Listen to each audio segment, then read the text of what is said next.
welcome to the Flix Forum podcast, where each episode we go back and we look at a Netflix original film in the order of release. Today we have Netflix's 139th film.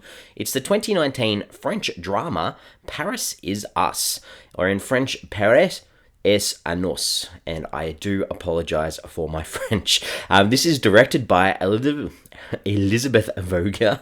I'm trying to transfer from French to English, not very good. It stars Noemie Schmidt, Gregoire, Isvarine, and Marie Mottet. I am Jesse. I am here today with an international film for your delight. Obviously, I am going to spoil this film as we go through this podcast episode, so if you wanted to check out Paris is Us, please do give us a pause and come back a little bit later on, because we're going to jump into it where we start off with our Fast Flicks. And in the Fast Flicks, it's a quick little summary of the film, and for this one, it's a story of a couple and the city around them, which is obviously Paris, if you've listened to the title of what this one's called. This one, there's a little bit of info about how it was put together and how Netflix ended up with it, I guess, and in most countries, this film is actually called Paris is Ours rather than Paris is Us. Apart from Brazil, it was called Through the Streets of Paris, and all those titles make sense and fit in nicely with where this film sits. The working title was Paris is a Party, and I'm sort of glad that they went away from that title, because this film is, well, it does have some party scenes. I don't think that we could call this one a party film. This does have an interesting story where it started off as a Kickstarter campaign where the filmmakers put out a fun GoFundMe sort of thing, and people got on board and they did really well and got a really good backing. And it was actually filmed over a very, very long period of time.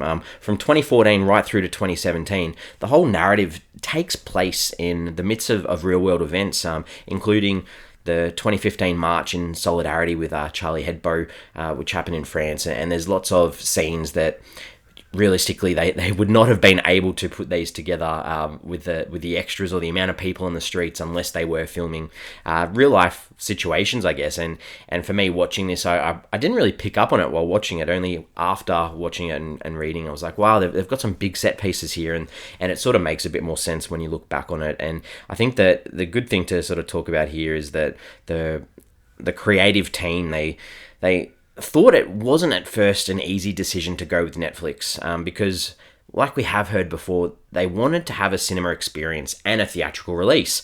And they got a bit sad thinking that some people would watch this film on their laptops, which is pretty much how I watched this one, I guess. And they did actually acknowledge that at the same time, it's also great that more people can see it, and we hear that similarity across a lot of Netflix original films. And they said that, as creators, especially in France, they grew up in this world where you could access the cinema, and that's an important part in film telling, but you can see great works online, and this helped build their passion for cinema online by saying, hey, we're going to get this on Netflix. So they acknowledge that Netflix is where people are heading, online streaming is where we're going. So in the end, they sort of came around and said, okay, we're on this service, let's go with it. And that's how we get this film. And the consensus for this one is a little bit interesting, I guess, to say the least, where Rotten Tomatoes, it sits at 43% on just 7 reviews. So that is sitting at Rotten.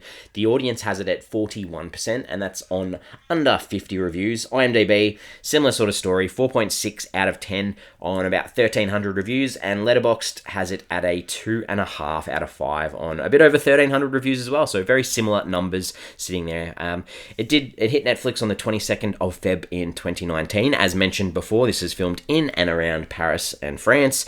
It was nominated for 2 awards, one at the Golden Trailer Awards in 2019 for Best Foreign Independent Film, and also for the Best Foreign TV Spot. So there we go, some nominations. Didn't win either, but I guess I can say we're a nominated film.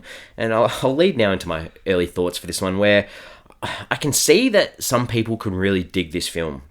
It's like an abstract piece of art that I guess you can interpret however you want, and some people will argue whatever they want about the plot of this and the relationships, and I don't mind a bit of an arty-farty sort of film, but this one went way too far for me. There was very little enjoyment for me while watching this one, so unfortunately, if you've made it this far in, I'm not going to be very positive moving forward, but hopefully you wouldn't mind listening to why I think that this film didn't really hit the mark with me anyway. We'll talk about some characters in this one, and there's only really two characters that you need to focus on. And as mentioned at the start, this is meant to be like a love story, and you've got Anna and Greg, and these two characters that we follow throughout this film. And Anna, I'll start off with, but she comes across as she's always hard done by, and you see this so-called, little cute meet in a club with Greg, and for me, it was really hard to see how their relationship worked, as most of the time, apart from that cute meet, she's cracking out at him or thinks that he's trying to tell her what to do, and it just really frustrated me. I think that, they set her up as, she's happy to work as a server in a cafe, and she doesn't want to climb any of these societal sort of ladders or progress herself. She's just happy to live life. And I guess that the really big cliche way of looking at her life is that she's in this run club. She runs the streets of Paris, and that's how they get a lot of these really nice shots of the Paris streets. But very cliche that she's in a running club, and it's almost like she's running from life. And that'll lead me into Greg, and he's almost the opposite of Anna. He's very ambitious, and he wants to move away from Paris to Barcelona, wants to see other parts of the world. He cares about money, cares about the corporate side of things and making it big and following society. So it's almost like these two characters that are drawn together, but they're almost the polar opposites of where they stand in society. The director for this one, Elisabeth Vogier, so this is her first feature. Did a French documentary in 2014, has a film coming out very soon called The Roaring Twenties, and from what I can gather, that is a single unbroken shot of Paris, so, taking on what she's learnt in this film by taking lots of shots of Paris and the streets of Paris, but this one's done during COVID, so it could be an interesting watch, to be honest. It does star Noemie Schmidt from this film as well, so might check that one out just to see any similarities between this one. This is the part where we head into some scenes from the film that we wanted to discuss, and unfortunately I haven't got anything that really stood out in this one for me. I got a couple of things that I didn't really like that I kind of want to forget, and I guess the opening scene sets this one up set it up for me, where they're in a nightclub, there's this ridiculous doof music, it's so loud, it's like this huge dance sort of ravey sort of thing, and this is where we meet the characters, and Greg, does this little small talk with Anna and then says, can I touch your hair? And that was weird. I was sitting there going, okay, who goes up to someone and randomly says, can I touch your hair? But then he smells it, and this just did not set this film off on the right foot for me.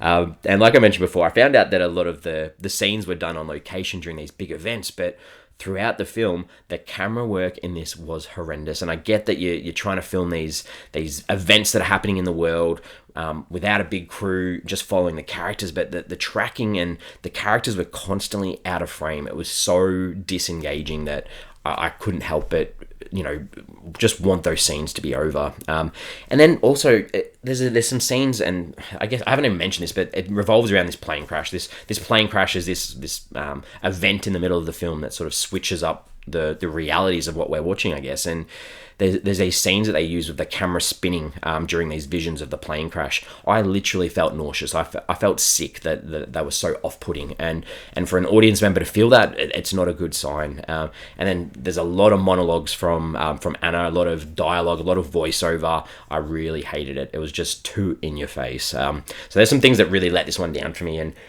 I guess I haven't really, without talking too much about the plot, this film does try to deal with a lot of different themes, and I can get why people would enjoy this film for that, because it does sort of play on this idea of reality and what's real, and characters, especially Anna, not having a direction of where she wants to go and being confused with life, and I get that you can do that through some of those camera techniques, but it really did frustrate me.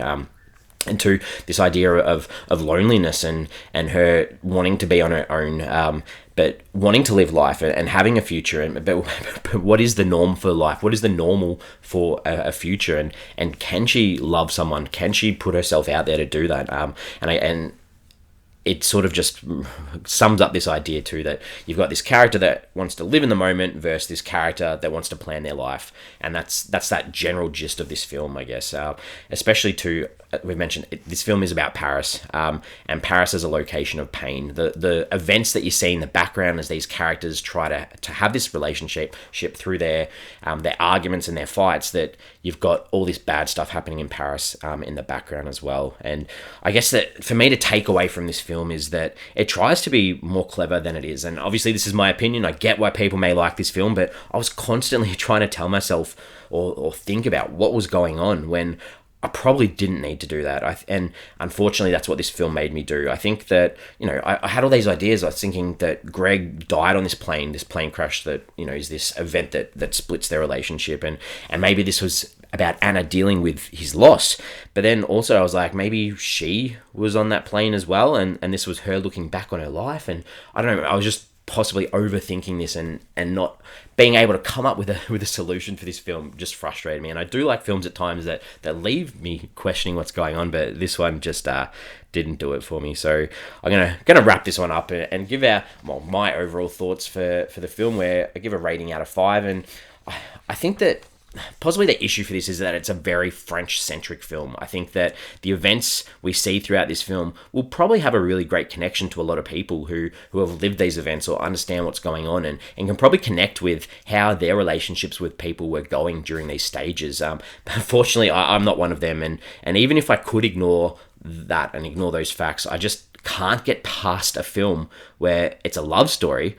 And as an audience, I got to see very little of the couple actually being happy together. Just did not give me a reason to get on board with this one at all. So I'm giving it a 1.5 out of 5, quite low. I do apologize because I know that there will be some people that like this film, but for me, just didn't hit the mark. We are on social media. We have Facebook, we have Twitter, we have Instagram. So if you did want to follow us along and check out some of our other films on the Netflix originals that we've covered, please do so. The question that I just wanted to ask for this one is that there's some scenes with Anna that she's got this blonde wig on it. So what's your take on that blonde-haired version of Anna? What does that mean as an audience? Is that her stepping through and finally trying to move on? I'm completely at a loss as to what was going on. And I guess if you haven't seen this film, everything I've said today would not make sense anyway. So I do appreciate you listening along. I'll be back next week with a more linear narrative, I guess, in this film, I'm hoping, which is the 2019 drama Juanita. This is directed by Clark Johnson, and it stars Alfre Woodard and Adam Beach. So that is the film I'll be checking out next week. Feel free to listen along to that one as well. And as usual, thank you for jumping up along and listening for this one. Hopefully it hasn't sounded too messy, but that's what this film was, very messy. So my thoughts too come across as very messy. So thanks again, and I'll see you soon.